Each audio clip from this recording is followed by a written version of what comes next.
Hello दोस्तों, कैसे हैं आप। आपका स्वागत है आपके channel the knowledge hub of the toppers में। आज के इस वीडियो में हम बात करेंगे इलेक्ट्रिक करंट, विद्युत धारा, जो कि पूरा चैप्टर होगा।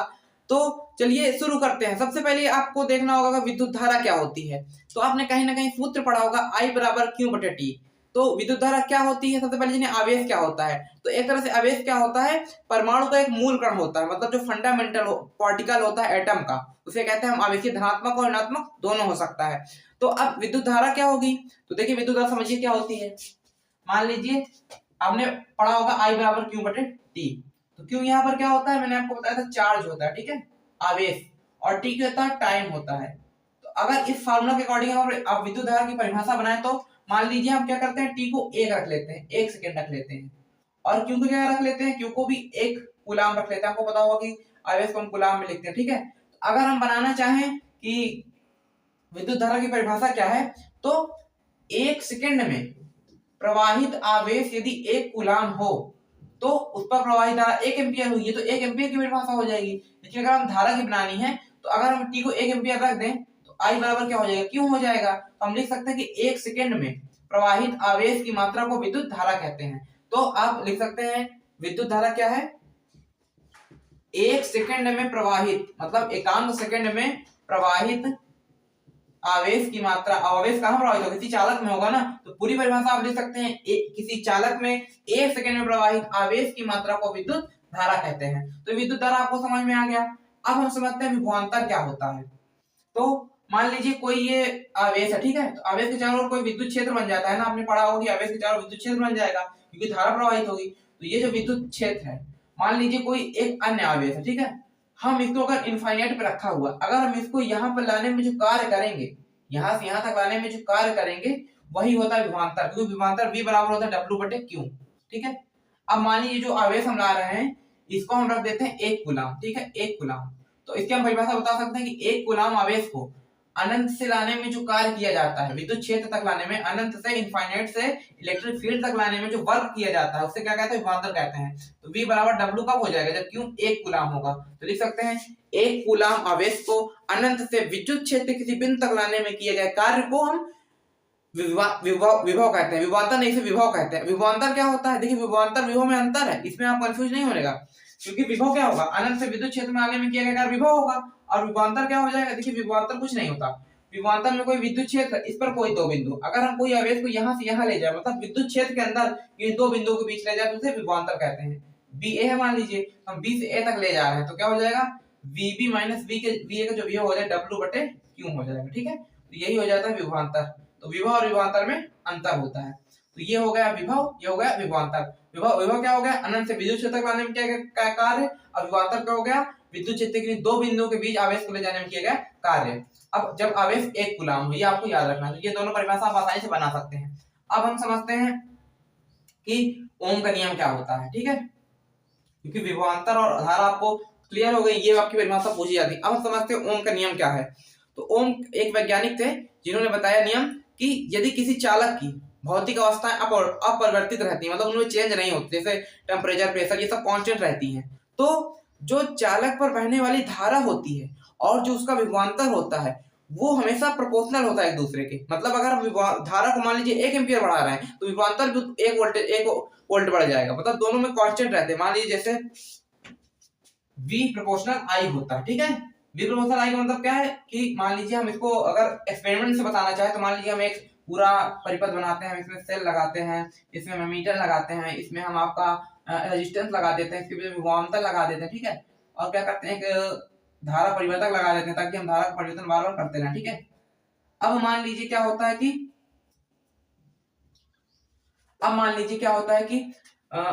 हम क्या करते हैं कि 1 एम्पियर धारा इसमें प्रवाहित करते हैं, चालक में, पूरे परिपथ में 1 एम्पियर धारा प्रवाहित करते हैं। हम देखते हैं कि वोल्टेज भी 1 बढ़ गया उसी अनुपात में, फिर कहते हैं हम कि 2 बढ़ा दिया, फिर भी वोल्टेज उसी अनुपात में बढ़ा, फिर 3 किया तो भी उसी प्रकार वो जो वोल्टेज था वो भी बढ़ गया। मान लीजिए वोल्टेज 2 था तो इसमें क्या हो गया, 4 हो गया, फिर क्या हो गया, 6 हो गया। तो अगर इसका ग्राफ बनाए, मान लीजिए एक तरफ वोल्टेज रखते हैं, एक तरफ धारा रखते हैं, तो दोनों का जो ग्राफ बनता है वो हमेशा एक सरल रेखा बनता है। देखिए ना, 1 2 3 2 4 6, तो उसी अनुपात में बढ़ते चले जा रहे हैं, तो इसका रेशियो क्या होता है, सरल रेखा होता है। तो इसे क्या कहते हैं, अब ये जो यहाँ पर मान लीजिए थीटा एंगल बना रहा है, ठीक है, अगर हम इसको मिला दें, क्यों कोई भी पॉइंट मिला दें, ठीक है, 2 और 6 के बीच में, तो ये जो थीटा का मान होता है वही क्या होता है, रेजिस्टेंस होता है। तो हमेशा याद रखिएगा कि V प्रोपोर्शनल I होता है, और जब इसको हम हटाते हैं तो V बराबर IR आता है। यही क्या हो जाता है, रेजिस्टेंस, इसे नियतांक, यही क्या होता है, चालक का प्रतिरोध। तो R बराबर क्या हो जाएगा, V बटेगा I। अब ये प्रतिरोध क्या होता है, तो प्रतिरोध किसी चालक का वह गुण होता है जिसके कारण वह उतने बहने वाली धारा का विरोध करे, क्योंकि आप देख रहे हैं ना कि R V के एकदम व्युत्क्रमानुपाती है, ठीक है। तो ये इससे हो जाएगा, तो इससे हो गया कि V अगर हम धारा बढ़ाना है तो प्रतिरोध घट जाएगा, प्रतिरोध बढ़ाना है धारा घट जाएगी, ठीक है। तो ये हो गया प्रतिरोध। अब देखिए प्रतिरोध किसी चालक का प्रतिरोध किन किन कारकों पर निर्भर करता है। तो मान लीजिए कोई चालक है, ठीक है, इसका जो ये एरिया है अनुप्रस्थ काट का वो A है और इसकी लंबाई L है, ठीक है, और इसमें I करंट फ्लो हो रही है। अगर हम बात करें कि इसका जो प्रतिरोध है वो किन किन कारकों पर निर्भर करेगा, तो सबसे पहले जो इसका प्रतिरोध होता है वो इसके लंबाई के समानुपाती होता है, मतलब जितनी लंबाई लेंगे उतना इसका प्रतिरोध ज्यादा होगा। दूसरा क्या होता है, जो इसका क्षेत्रफल होता है, जो ये एरिया होता है इसका क्षेत्रफल का व्युत्क्रमानुपाती होता है, मतलब ये होता है 1/a होता है। और तीसरा कि इसके पदार्थ पर निर्भर करता है, कैसा पदार्थ हम लेने से, कुछ पदार्थ होते हैं उनका प्रतिरोध ज्यादा होता है, कुछ पदार्थ होते हैं उनका प्रतिरोध कम होता है, तो ये पदार्थ पर निर्भर करता है। और तापमान पर भी निर्भर करता है, क्योंकि अगर हम तापमान बढ़ाते हैं तो चालक का प्रतिरोध क्या होता है, बढ़ जाता है, ठीक है। और तो ये हो जाएगा आपका, तो किस पर निर्भर करेगा, टेम्परेचर पर निर्भर करेगा, पदार्थ पर निर्भर करेगा, ठीक है। ये लिख सकते हैं मेनली ये लंबाई के समानुपाती, क्षेत्रफल के व्युत्क्रमानुपाती और पदार्थ की प्रकृति पर। आप 3 पॉइंट लिख सकते हैं, ये आपके लिए पर्याप्त होगा नंबर लाने के लिए, ठीक है। तो ये हो गया कि चालक के प्रतिरोध की निर्भरता किन किन चीजों पर होती है, किन किन चीजों पर डिपेंड करता है। तो अगर हम इनको सबको मिलाएं तो R प्रोपोर्शनल L बटे A हो जाएगा, और अगर हम ये प्रोपोर्शनल हटाएंगे तो आपको पता है कोई कांस्टेंट आएगा, वो होता है रो L अपान A। ये रो होता है, इसे कहते हैं स्पेसिफिक रेजिस्टेंस, मतलब विशिष्ट प्रतिरोधकता, ठीक है। तो इसे न्यूमेरिकल वैल्यू भी पूछी जाती है। आप इसमें से अगर रो का मान निकालना चाहें तो कितना हो जाएगा, RA बाई का L। हाँ, अब प्रतिरोध का मात्रक की बात करें तो प्रतिरोध का मात्रक क्या होता है, ओम होता है। धारा का मात्रक क्या होता है, देखिए सब मात्रक आप जान लीजिए, धारा का मात्रक एम्पियर होता है। विभवांतर का मात्रक क्या होता है, विभव विभवांतर दोनों का मात्रक क्या होता है, वोल्टेज होता है, ठीक है। 1 माइक्रो एम्पियर 10 की पावर -6 एम्पियर होता है, 1 मिली एम्पियर 10 की पावर 3 एम्पियर होता है। इस प्रकार आपको ये भी छोटे छोटे चीजें याद रखनी है। तो ये हो गया आपका ओम का नियम, ठीक है। अब देखिए आपका अगला टॉपिक क्या है। अब अगला टॉपिक ये है कि हम दोनों डेरिवेशन जान लें, मतलब कोई प्रतिरोध है, ये तो एक प्रतिरोध हो गया, मगर बहुत सारे प्रतिरोध अगर हम जोड़ें तो हम उनको 2 तरह से जोड़ सकते हैं। एक तो हम उनको सीरीज में जोड़ सकते हैं, मतलब एक के बाद एक, एक के बाद एक। दूसरा क्या होता है, समांतर क्रम में जोड़ सकते हैं, मतलब पॉइंट एक ही रखे, एक के ऊपर एक के ऊपर एक के ऊपर जोड़ते रहे। तो ये 2 क्रम से हम जोड़ सकते हैं, ठीक है। तो देखिए दोनों में कैसा डेरिवेशन होगा, तो बहुत छोटे डेरिवेशन है, बहुत ही मोस्ट इंपॉर्टेंट है, 100% आपके फंसते हैं। तो मैं ये आपको बताने जा रहा हूँ डेरिवेशन कैसे करते हैं। तो देखिए मान लीजिए, ठीक है, एक ये पॉइंट है, एक हमने प्रतिरोध जोड़ा, ठीक है। अब इसके अंतिम सिरे से अगले प्रतिरोध का पहला सिरा जोड़ के ये एक पॉइंट जोड़ दिया, फिर जोड़ दिया, तो मान लीजिए 3 प्रतिरोध जोड़ दिए हमने, तीनों, एक R1 है, एक R2 और एक R3 है। अब प्रतिरोध अलग अलग है, पॉइंट अलग अलग है, 2 बिंदु के बीच आपको पता है विभवांतर 2 बिंदु के बीच कैलकुलेट किया जाता है ना। तो इसका विभवांतर अलग होगा, इसका मान लीजिए V1 हो गया, इसका हो गया मान लीजिए V2 हो गया, इसका मान लीजिए हो गया V3 हो गया। तो सब बिंदुओं के बीच अलग अलग विभवांतर है, ठीक है। अब मान लीजिए इसको हमने एक मेन सोर्स से जोड़ दिया ऐसे, इसमें हमने एक एमीटर लगा दिया, ये ठीक है।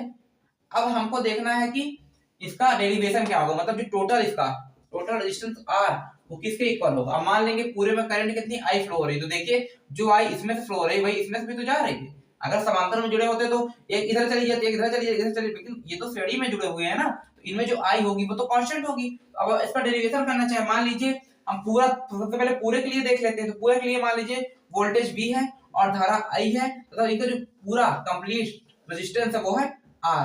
तो पूरे के लिए V बराबर IR हो गया। अब हम अलग अलग के लिए देखते हैं, मान लीजिए हम पहले की बात करते हैं, तो इसके लिए V1 कितना हो जाएगा,